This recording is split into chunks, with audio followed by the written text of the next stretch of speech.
Assalamualaikum warahmatullahi wabarakatuh. Perkenalkan, nama saya Rinda Sabirin, bisa dipanggil dengan Rinda, dengan NIM 240701025 dari Prodi Pendidikan Jasmani Kesehatan dan Rekreasi, Fakultas Keguruan Ilmu dan Pendidikan, Universitas Nahdlatul Ulama Sunan Giri.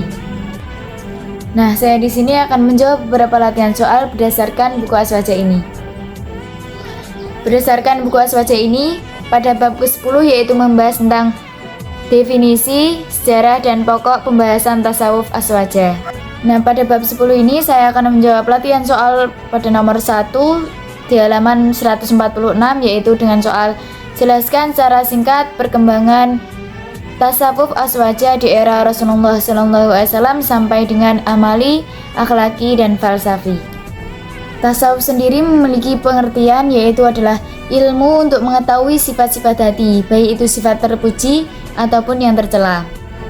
Cara membersihkan dari sifat-sifat yang tercela adalah menghiasi dengan sifat-sifat yang terpuji dengan cara untuk suluk atau perjalanan spiritual kepada Allah Ta'ala. Esensi tasawuf adalah sudah ada sejak zaman Nabi SAW. Sebagaimana dalam hadis Jibril yang menanyakan kepada Rasulullah SAW tentang makna iman, Islam, dan ihsan. Dalam perkembangannya, tasawuf dapat diklasifikasikan menjadi 3 macam, yaitu amali, akhlaki, dan falsafi. Ilmu tasawuf adalah salah satu ilmu yang wajib dipelajari oleh setiap umat Islam. Di samping ilmu akidah dan ilmu fikih, adapun arti dari tasawuf. Para pengkaji ilmu tasawuf berbeda pendapat terkait asal-usul kata tersebut. Di antaranya adalah kata tersebut berasal dari safa yang artinya bersih, sufah yang artinya teras, sofia bahasa Yunani yang berarti hikmah, suf yang berarti kain wol. Secara istilah, tasawuf adalah ilmu untuk mengetahui sifat-sifat hati, baik sifat yang terpuji ataupun tercela. Cara membersihkannya dari sifat-sifat yang tercela dan menghiasi dengan sifat-sifat yang terpuji. Dan cara untuk suluk atau perjalanan spiritual kepada Allah Ta'ala. Pokok pembahasannya adalah perbuatan-perbuatan hati dan indera dari segi cara mensucikan dan menjernihkannya. Manfaat mempelajari adalah dapat membersihkan hati dan sifat-sifat tercela dan dapat bermakrifat kepada Allah dengan Daud, dan selamat di akhirat dengan keberuntungan dan keridhaan dari Allah Ta'ala. Nah, perkembangannya dari era Rasulullah sampai dengan amali, akhlaki, dan falsafi adalah sejak zaman Rasulullah. Esensi tasawuf sudah ada sejak zaman Nabi SAW, sebagaimana dalam hadis Jibril yang menanyakan kepada Rasulullah SAW tentang makna iman, Islam, dan ihsan. Terkait ihsan, Nabi menjawab, ihsan adalah engkau menyembah Allah seakan-akan engkau menyaksikannya. Jika tidak dapat seperti itu, maka engkau harus merasakan bahwa Dia selalu mengawasimu. Pada era Nabi dan sahabat, tasawuf belum menjadi sebuah Islam. Belum ditemukan istilah ahwal, maqam, fana, dan baqo, dan istilah-istilah tasawuf lainnya. Meski demikian, substansi dari istilah-istilah tersebut sudah ada di era Nabi dan sahabat. Adapun dalam perkembangannya, tasawuf dapat diklasifikasikan menjadi 3 macam, yaitu yang pertama adalah tasawuf amali. Tasawuf amali berdiri pada abad pertama dan kedua Hijriah. Tasawuf merupakan amaliyah ibadah mendekatkan diri kepada Allah.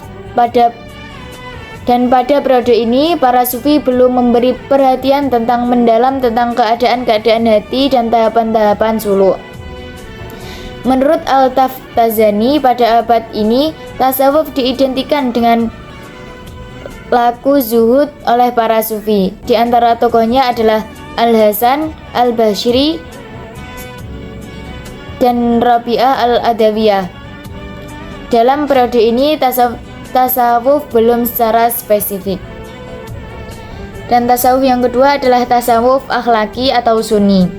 Tasawuf akhlaki mulai muncul pada abad ketiga Hijriah, yaitu pada periode ini para sufi mulai memberi perhatian mendalam tentang keadaan-keadaan hati dan proses suluk. Perhatian mereka dalam sisi akhlak sangat mendalam hingga mereka membuat metode untuk bermakrifah dengan Daud atau dengan intuisi. Mereka beranggapan untuk dapat bermakrifat kepada Allah, setidaknya seorang sufi harus bertakali atau membersihkan hati dari sifat-sifat tercela seperti dendam, hasud, sombong, riya, cinta dunia, dan lain-lain. Lalu bertahali menghiasi hati dengan sifat-sifat baik seperti sabar, bersyukur, zuhud, tawakal, mahabbah, syauq, ridho, dan lain-lain. Sehingga tatkala hati mereka telah jernih, mereka dapat merasakan tajalli atau yang dimaksud dengan ketersingkapan hati, sehingga dapat bermakrifat secara dengan Daud atas wujud Allah Ta'ala.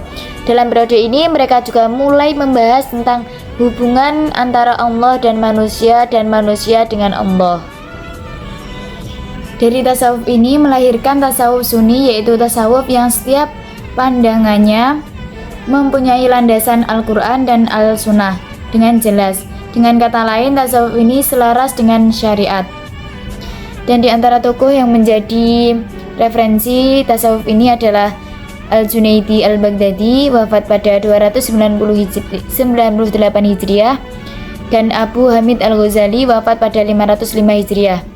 Dan istilah tasawuf ini juga sekaligus menjadi pembeda dengan tasawuf falsafi. Dan yang ketiga adalah tasawuf falsafi. Tasawuf falsafi adalah tasawuf yang mencampur adukan Daud dengan pandangan-pandangan akal dan mengistilahkannya dengan istilah-istilah filsafat. Ibnu Khaldun dalam mengkotimahnya menulis bahwa tasawuf ini mempunyai 4 hal pokok yang diperhatikan oleh pengikutnya.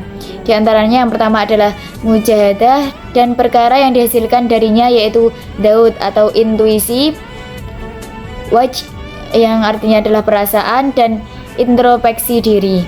Yang kedua adalah kasf yang artinya adalah ketersingkapan dan hakikat perkara-perkara gaib secara sifat-sifat ketuhanan. Arsy, kursi, malaikat, wahyu, nubuah, ruh, dan asal-usul alam raya.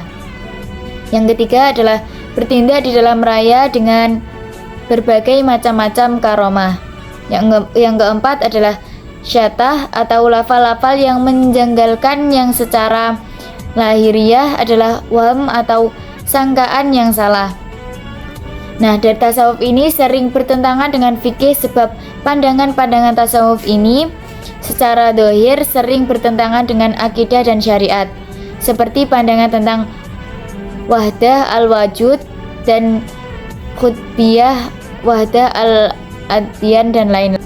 Cukup sekian dari saya, kurang lebihnya mohon maaf. Akhirul kalam, billahi taufik wal hidayah wa ridha wal inayah. Wassalamualaikum warahmatullahi wabarakatuh.